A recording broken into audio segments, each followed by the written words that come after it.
जय मामा शानी, मैं भक्त ऋषि शर्मा मामा सानी चौकी से आप सबका हार्दिक स्वागत करता हूं। जो जानकारी मुझे लाइव में देनी थी वो लाइव सही नहीं बना है, इसलिए मैं उस पर अलग से एक वीडियो बना के डाल रहा हूं। जो मैंने आज लाइव का टॉपिक डाला था, मैरिज हॉरर गार्डन के अनुभव। ठीक है, आप सभी जानते हैं काफ़ी दिनों से मुझे समय नहीं मिल पाया, इस कारण मैं लाइव नहीं आ पाया हूँ। और लाइव ना आने के चलते पीछे बहुत सारी वजह थी और काफ़ी जगह मुझे भागा दौड़ी भी हुई, जाना आना पड़ा। और एक ऐसी से कोई पर्सनल मिलने वाला था, तो उनके थ्रू मेरे पास वो केस आया। एक गार्डन था शादी का, और हॉन्टेड गार्डन मैंने क्यों डाला है वो आपको समझ आ जाएगा। तो वो गार्डन पर एक रोज़ रात को स्त्री आती थी। ठीक है, रोज़ रात को स्त्री आती थी बाल वाल आगे करके, और जो हॉल वगैरह खाली पड़े ही रहते हैं, आप सभी जानते हैं, हमेशा तो शादी होती नहीं है, या रोज़ रोज़ तो गार्डन में होती नहीं है, बाकी टाइम खाली रहते हैं। तो उस जगह एक स्त्री आती थी और मैनेजर को सिर्फ वो स्त्री दिखाई दी। कई बार वो जो वहाँ मैडम काम करती थी, जो मतलब एंट्री करती थी, उनको वो चीज़ दिखाई देती थी, महसूस होती थी। एक दो बार वो भी नाइट में रुकी, क्योंकि एकांत में बना था वो गार्डन, तो वहाँ पे वो भी रुकी। तो एकदम से उनके पैर पकड़ के दो हाथ आए अदृश्य, और उनके पैर पकड़ के उन्हें एकदम खींच दिया, और वो जगह से दूर भी पड़ी थी। जहाँ वो सो रही थी उस जगह से काफ़ी दूर पड़ी थी। तो ऐसी एक्टिविटी होती है जहाँ पर भी।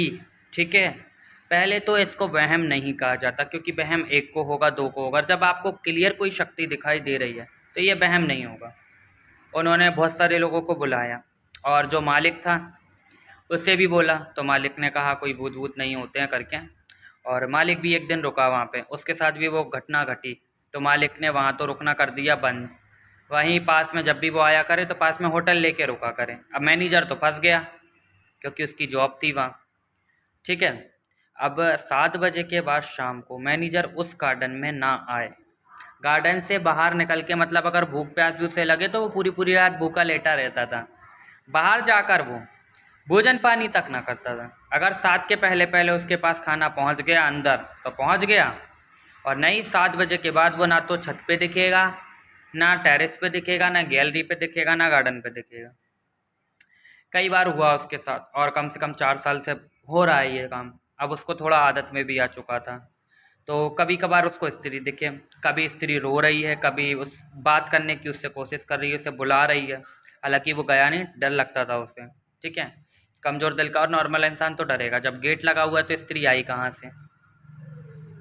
और स्त्री भी इतने गंदे तरीके के कपड़े पहने, और बाल पूरे उसके बिखरे बिखरे ऐसे आगे करके उसके बाल, और ऐसा नीचे सर, और हु करके एकदम रो रहे। तो ये केस मेरे पास आया, और एक तांत्रिक के थ्रू आया था, क्योंकि वो इस केस को पहले हैंडल कर रहे थे, लेकिन उनके बस का ये केस नहीं निकला। फिर उनको कहीं से पता लगा कि ये मशानी का दरबार है, शमशान काली का दरबार है। तो इनको पता था कि माँ के साथ जोड़े में भूत प्रेत चलते हैं। तो ये केस हैंडल हो सकता था मेरे द्वारा। उन्होंने जानकारी दी, हम लोग गए। और एक स्त्री थी जिन्होंने वो तांत्रिक के साथ आई थी, हालांकि वो परिचय थी मेरी उनसे, अच्छी खासी जान पहचान थी। उन पर माँ काली का अभाव प्रभाव था, और अच्छी खासी उन पर शक्ति आती है, आज से नहीं कई वर्षों से आ रही है। ठीक है, वो और हम लोग गए, और नाइट में ही हम लोग निकले थे। ज़्यादातर नाइट का ही सफ़र मैंने किया, क्योंकि सुबह मुझे फिर वापस आना होता था। नाइट ही नाइट में मैं जाऊँ, अगर 5-6 बजे निकल जाऊँ तो नाइट में फिर बच्चे अब कार्यक्रम करें। अब बाकी लोगों का जो पूजा पाठ का चलता था, हवन काम किसी का नहीं रुका, चलता रहा। मैं नहीं कर पाया तो बच्चों ने किया, शिष्यों ने किया, मेरा स्टाफ मेरा साथ दे रहा था। तो हम लोग गए, और सुबह तक 6 बजे 7 बजे 8 बजे, कभी 2 बजे रात को, ऐसे हम लोग वापस आए। अलग अलग जगह गए, अलग अलग जगह के अनुभव हुए। तो ये अनुभव मेरी लाइफ का सबसे खतरनाक अनुभव था। और भी हुए हैं, लेकिन ऐसी चीज़ मैंने पहली बार देखी। तो वो वहाँ पर जब भी स्त्री आए अपनी कोई निशानी छोड़ जाए। ठीक है, तो सबसे पहले तो उसने बाल छोड़ना चालू करे। रोज रात को वहाँ ऐसा लगे बड़े बड़े बाल काट के किसी ने डाल दिए। अब सोचिए, गेट लगा हुआ है गार्डन का, स्त्री दिख रही है, बाल बिखरा और बाल कट के डले हुए हैं। तो बहुत बार उसने उठा उठा के फेंके। अब मैंने कहा एक काम करना, वो बाल आप उठाना, उसको जला देना। अब तो पता नहीं ये शक्ति कैसे समझ गई, तो उस दिन से 3 दिन तक तो वो शक्ति आई नहीं। अब वहाँ से हम लोग पूजा पाठ का हिसाब किताब बताया। मैंने कहा ऐसी ऐसी शक्ति है, और इस दिन मैं आऊँगा यहाँ काट करने के लिए। तो हम लोगों ने दिन डिसाइड किया। अब जिन पर माँ काली आती थी, आप सभी कहते हैं कि माँ काली आती या माता जी आती तो आप पे तंत्र क्रिया असर नहीं करेगी, या आप पे कोई शक्ति नहीं लगेगी। तो देखो, जब शक्ति आती है तो यहाँ मस्तिष्क से प्रवेश करती है, यहाँ द्वार होते हैं। ठीक है, यहाँ से प्रवेश करेगी तब आपकी बॉडी में होगी। माँ काली या कोई भी शक्ति है तो वो पूजनीय शक्ति है, 24 घंटे आपके साथ नहीं रहेगी। जब आप साफ सुथरे होकर गद्दी पे बैठेंगे, जब संगत आएगी, दरबार लगाएंगे तो दरबार जब तक गद्दी पे चाहे 4 घंटे रहेंगे 4 घंटे शक्ति रहेगी। और जहाँ आप अपने पूजा पाठ से उठे वहाँ वो शक्ति अपने स्थान पे बैठ जाएगी वापस। ठीक है, 24 घंटे कोई शक्ति किसी के साथ नहीं होती। और बिना गुरु सानिध्य के वो स्त्री जो थी, ठीक है, तो उनके गुरु भी नहीं और शक्ति उन पर अच्छी तरीके से प्रबल आती थी। अब गुरु नहीं है। अब आप सोचो, आपने एक रूम लिया है, ये रूम हो गया, अब इसमें कोई रहता था, जैसे ये मास्तिक का द्वार हो गया तो इधर पे आपकी माँ काली आती है। अब माँ काली चली गई तो अब इसी प्रकार से आपके रूम में जो रहता था वो चला गया। अब ताला कौन, ताले की भूमिका कौन निभाएगा? गुरु, ताकि इस रूम में कोई और प्रवेश ना कर पाए। तो गुरु धारण का क्यों कहा जाता है कि जो द्वार होता है उस पर सिर्फ गुरु हाथ रखता है ना, तो वो द्वार पे वही शक्ति प्रवेश करती है जो गुरु चाहता है, चाहे वो पॉजिटिव शक्ति हो या नेगेटिव शक्ति हो। कई बार बच्चों के ऊपर पॉजिटिव शक्ति निकाल कर नकारात्मक शक्ति भर देते हैं गुरु, यही द्वारों के कारण होता है, यही चक्रों के कारण होता है।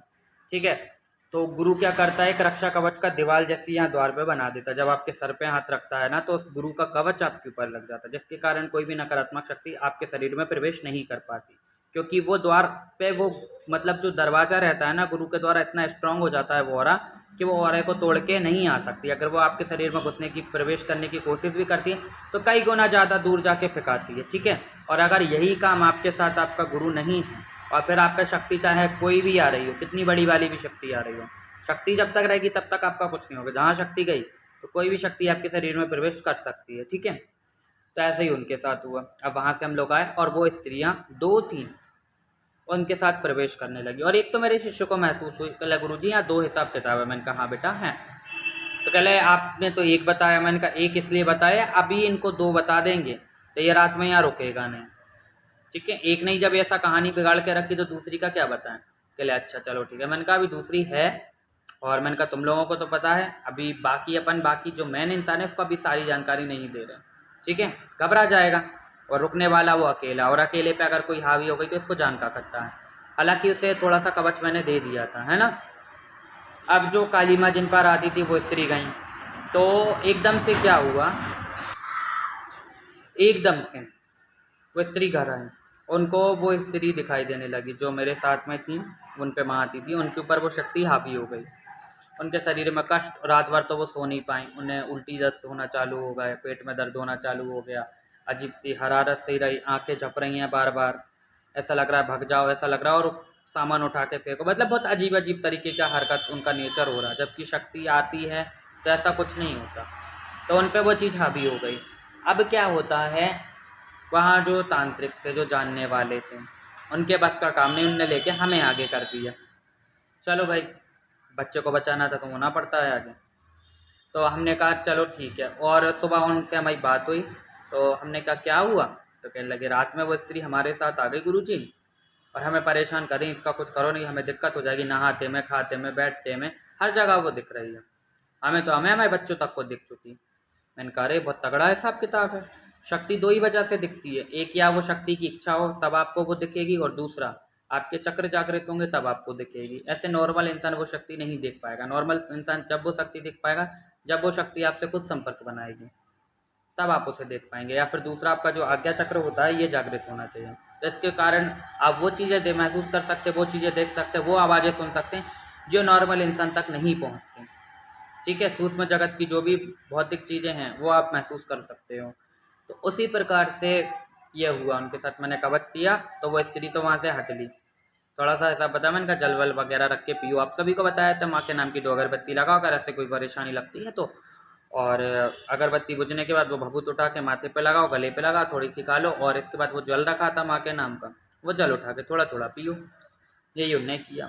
अब भैया हम लोग गए तो उन्होंने कहा हमारे ऊपर तो वो स्त्री आ गई थी, अब भैया हमें ये डर है कि अब हम पे फिर से ना आ जाए। मैंने कहा नहीं आएगी। एकदम से क्या हुआ, हम लोगों ने पूजा पाठ की और उनकी बैठने की चाल बदल गई। जो वो स्त्री हमारे साथ गई थी जिन पर माँ आती थी, और बैठने की चाल बदल गई और वो स्त्री आकर उनके ऊपर हावी हो गई। वो कीके मार के एकदम से लौटने लगी।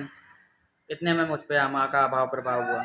माँ ने उनके बाल पकड़े और पूछताछ करना चालू की, तो वो वहाँ से भागने लगी। अब शिष्य तो गए थे हट्टे कट्टे, उन लोगों ने पकड़ा उनको और भगने नहीं दिया। और जहाँ वो माँ के सानिध्य में आई तो जीत तो हमेशा पॉजिटिव शक्ति की ही होती है। ठीक है, संकट चाहे कितना पावरफुल हो, एक ना एक दिन कट जाता है, माँ से बड़ा कोई नहीं है। ठीक है, तो फिर क्या होता है, वो शक्ति वहाँ पे उपस्थित हुई, एक को बुलाया, दूसरे को हाजिर करा, और 85 साल पुरानी वो शक्ति थी वहाँ पर। कह लगी मैं परेशान करती हूँ, मुझे मुक्ति चाहिए।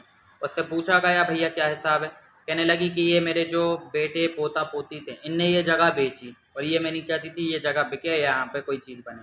तुम लोगों ने गार्डन कैसे बनाया, और तुम लोग यहाँ शादी वगैरह कार्यक्रम कैसे करते हो, मुझे तकलीफ़ होती है। तो उन्हें कहा कि आपके जो इंसान थे, मैंने उन्हें बोला वो जगह बेच चुके हैं बेटा, अभी ये जगह किसी और की सानिध्य में आई है, तुम क्यों परेशान करते हैं। तो कहने लगी मैं तो करूँगी, मैं नहीं जाऊँगी, हटा के देखो। मैंने फिर कहा, जो वो मैनेजर थे वहाँ के और जो तांत्रिक थे, उनसे कहा कि यहाँ जो इमली का पेड़ हुआ करता था वो कहाँ। अच्छा, मुझे तो नहीं पता कि वहाँ इमली का पेड़ था। तो क्या लगे इमली का पेड़ हुआ करता था कहाँ है। कहले इमली का पेड़, कहले वो तो हमने कटवा दिया, गार्डन की हद में आ रहा था, बगीचा बनाना था वहाँ। तो वो और ज़्यादा चढ़ गई, कहने लगी चलो पूरी जगह तुमने ले ली, एक पेड़ तो छोड़ देते। और बरसों से था वो, 85 साल पुराना हिसाब किताब उस पर, और उस पेड़ पे उन्हें भूतिया एक्टिविटी भी महसूस होती थी। तो ऐसे बिना सोचे समझे ना कोई पेड़ काटना चाहिए, ना कभी पेड़ों में कील लगी है वो निकालना चाहिए, राड लगी है वो नहीं निकालना चाहिए, नींबू टुका है, बाल लग चुके हैं, कोई लाल कपड़ा बंधा है, काला कपड़ा बंधा है, ऐसी चीज़ें नहीं खोलना चाहिए। इस पर शक्ति बांध दी जाती है, पेड़ों पर कील दी जाती हैं। तो वो पेड़ काट दिया। इसके बाद फिर जो अभी वो एक ही जगह तक थी, पेड़ पर ही बैठती थी, पेड़ पर ही करती थी जो कुछ करती थी। इसके बाद जब वो पेड़ कटा 4 साल पहले, तो 4 साल से वो गार्डन में घूम घूम रही है, हॉल में घूम रही है, टॉयलेट में महसूस होती है, बाहर महसूस होती है, और सारे ताले दरवाजे बंद रहते। तो अब सोचो स्त्री आई कहाँ से। और एक बार तो सामने वाले ने हिम्मत करके उससे बात करने की कोशिश की फर्स्ट अनुभव में, तो वो उसी के सामने गायब हो गई। तो दूसरी बार शाम को 7 बजे के बाद वो वहाँ से निकलना बंद कर दिया। मैंने उसको मुक्ति दी, जलाया, संकट को काटा। और इस समय जब वो शरीर से निकली और मैं होश में आ चुका था, तब तक वो जो जलाई थी चीज़ वो जल रही थी, और जलने के बाद ख़त्म होना थी। तो हम सबको, जितने भी लोग इस विद्या के अध्ययन में थे, जो नॉर्मल लोग थे जैसे मैनेजर और एक और लेडीज़ थी, उनको आवाज़ सुनाई नहीं दी। बाकी जितने भी जिन पे शक्ति आती थी, वो स्त्री, मेरे शिष्य में और भी एक दादा थे जो कि इस विद्या के अध्ययन में थे, जानकार थे, हम सबको बहुत ज़ोर ज़ोर से स्त्री के रोने की आवाज़ आ रही, जैसे कोई स्त्री बहुत कष्ट में है। वहाँ तो सबकी सिट्टी पिट्टी गुल हो गई। इतना तगड़ा अनुभव, और ऐसी तेज हवाएं चल रही, बवंडर एकदम, इतना हॉन्टेड लग रहा है कि आप अकेले वहाँ पे क्या 7 जनों के साथ भी खड़े हो ना, तो आप ज़्यादा देर वहाँ रुकोगे नहीं, आपको घबराहट सी महसूस होगी। और जहाँ वो चीज़ जल गई, इसके बाद ऐसा लग रहा है कि यार सच में गार्डन है, कितना खूबसूरत है। और पहले तो इतना हॉन्टेड लग रहा था वहाँ के, जिसकी कोई हद नहीं। तो वो शक्ति हटी। तो ऐसे कभी भी आपको कम बजट में कोई जगह मिलती है, कम रेंट पे कोई फ्लैट मिलता है, प्लॉट मिलता है, ऐसे आप उसको ना खरीदें। पहले वहाँ कोई बूढ़े सियाने जो वहाँ दसियों साल से रह रहे हैं, उनसे आप सही जानकारी निकालें। और अच्छा, लोग बताते भी नहीं, कैसा ना हो सामने वाले का प्लाट बिके नहीं तो वो हमारे मत्थे आ जाए। ठीक है, बहुत से लोग होते हैं तो मतलब बता देते हैं, लेकिन अगर आप मेरा मतलब तो ये है, अगर आप भगवान को भी अपनी शक्ति से कहते हैं मैंने ढूंढने से भगवान मिल जाता है, तो ये बात आप पहले पता लगाओ वहाँ पे क्या हिसाब किताब है क्या नहीं है। कई बार क्या होता है, हॉस्टल रहते हैं वहाँ, लड़कियाँ सुसाइड कर लेती हैं बॉयफ्रेंड के चक्कर में, फिर वहाँ कोई और को रूम मिल जाता है। अब वहाँ भी यही कांड होता है सेम, कि वही स्त्री भी दूसरे बॉयफ्रेंड के चक्कर में रहती है, उसके बॉयफ्रेंड के साथ भी वो होता है, वो स्त्री उसके साथ वो लेती है, तो वो भी उसे भी सुसाइड करवा देती है। ऐसे ऐसे करके गैंग बन जाती है। और अच्छा, कॉलेज हॉस्टल वाले ये बात छुपाते हैं, उन्हें महसूस होती है, सब होती है, लेकिन वो बात छुपाते हैं। और नया कोई आता है तो थोड़ा बहुत बजट का इश्यू पड़ता है, तो उनको वो उस कमरे में घुसेड़ देते हैं। तो बिना सोचे समझे कम बजट पे, कम रेंट पे ऐसी कोई चीज़ आप ना लें। अब बात करते हैं अगर आपके साथ ऐसी कोई चीज़ हो रही है, ठीक है, तो हर जगह आप अगर अकेले भी रह रहे हैं, रूम में भी, कहीं भी, ठीक है, हॉस्टल में क्यों ना हो, एक छोटा सा भगवान का फ़ोटो ले लें। माता रानी का हो तो सबसे बेस्ट है, या आप मोबाइल पे भी रख सकते हैं माँ का फ़ोटो। ठीक है, आजकल मोबाइल में भी टेम्पल चल रहा है। पहले मोबाइल को आप साफ़ सूफ कर लें, पहुँच ले उसको साफ़ कपड़े से, क्योंकि आप जूते वीटे हाथ से, सब हाथ से छूते हैं फ़ोन। ठीक है, बहुत अच्छी चीज़ बता रहा हूँ, ये मत बोलना डिजिटल ज्ञान देने आ गए, क्योंकि कुछ लोगों को मेरे ज्ञान से ज़्यादा तकलीफ है। मोबाइल पे टेम्पल होता है, वो आप चलाएं, उसमें आरती होती है, उसमें भजन होती है, सुबह शाम चलाएं, या यूट्यूब पर आप भजन वगैरह चला सकते हैं, हनुमान चालीसा चला सकते हैं। और अगरबत्ती आप लेकर आएँ, 2 अगरबत्ती लगाएं, माँ काली के नाम की, या माँ मशानी के नाम की, भद्रकाली के नाम की, ठीक है, माता रानी के नाम की ही लगाना। या तो काली राई, क्योंकि हॉस्टल में भी खाना अलग बनाते हैं कई बच्चे, रूम लेके रहते हैं, ठीक है। अगर आप कोई गार्डन में रह रहे हैं, जैसा आज मैंने बताया, ऐसा कोई रूम पे रह रहा है रेंट लेके, फ्लैट में रह रहे हैं, ऐसी कोई एक्टिविटी महसूस होती है, तो काली राई आपके खाने में तो यूज़ होती ही होती है। पोहा में डालते हैं, बहुत सी चीज़ों में डालते हैं, तो काली राई ले लें। काली राई लेकर 2 अगरबत्ती माँ काली के नाम की लगाकर एक कटोरी में काली राई रखें।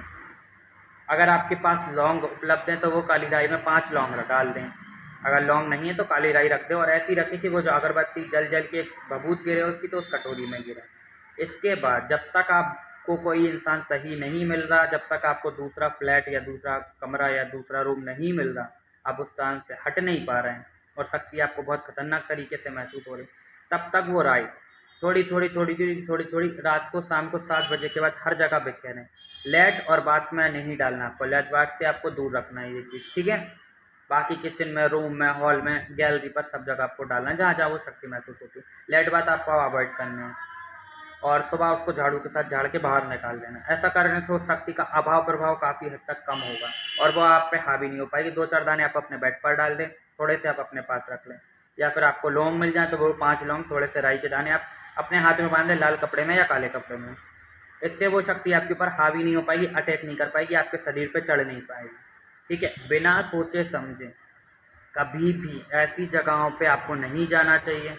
एक बच्चे ने टॉयलेट की है, उस बच्चे का लाइव में डालूंगा, और अगर हुआ पॉसिबल तो कॉन्फ्रेंस पे जोड़ूंगा मैं उसको। 2-3 किस्से ऐसे हैं जो अभी अभी मेरे साथ घटित हुए तो 5-6 हैं, लेकिन अभी 3 तो मैं हाल फिलहाल में आपके साथ जल्द से जल्द बताऊँगा, ठीक है। उम्मीद करता हूँ लाइव में मैं ज्ञान नहीं दे पाया आज का, तो मैंने वीडियो बना के स्पेशली तौर पर डाली। आपको आवाज़ नहीं आती, ये चीज़ से आपको काफ़ी कुछ नॉलेज मिलेगा सीखने को। और ये वीडियो आपको कैसा लगा आप मेरे को ये ज़रूर बताएं। और जितने भी बच्चे जुड़े हैं, अगर आपको कोई दिक्कत परेशानी हो, प्रोफाइल में व्हाट्सअप का आइकन है, उस आइकन पे क्लिक करेंगे, सीधा मेरे व्हाट्सअप पे जुड़ेंगे। आपको अपना नाम, अपने शहर का नाम, अपनी प्रॉब्लम लिख के भेजनी है, आपको समय दिया जाएगा, आपसे बात की जाएगी। आपको फ़ोटो भेजना है, मुझसे बात करने का कोई चार्ज, कोई फ़ीस नहीं है। जो भी हिसाब किताब अगर आपके ऊपर कोई निकलता है तो उसका पूजा पाठ लगेगा, वो मैं पहले बता दूँ। और जो भी पूजा पाठ होगा वीडियो कॉल पे आपको दिखाया जाएगा, आपके साथ शेयर किया जाएगा, जो कि लगातार बच्चों के साथ हो रहा है, ठीक है। बाकी बात करने की कोई फ़ीस चार्ज नहीं है। और हाँ, टाइम पास के लिए मैसेज नहीं करना और कॉल नहीं करना, कॉल जो कर रहा है वो ब्लॉक लिस्ट में जा रहा है, ठीक है।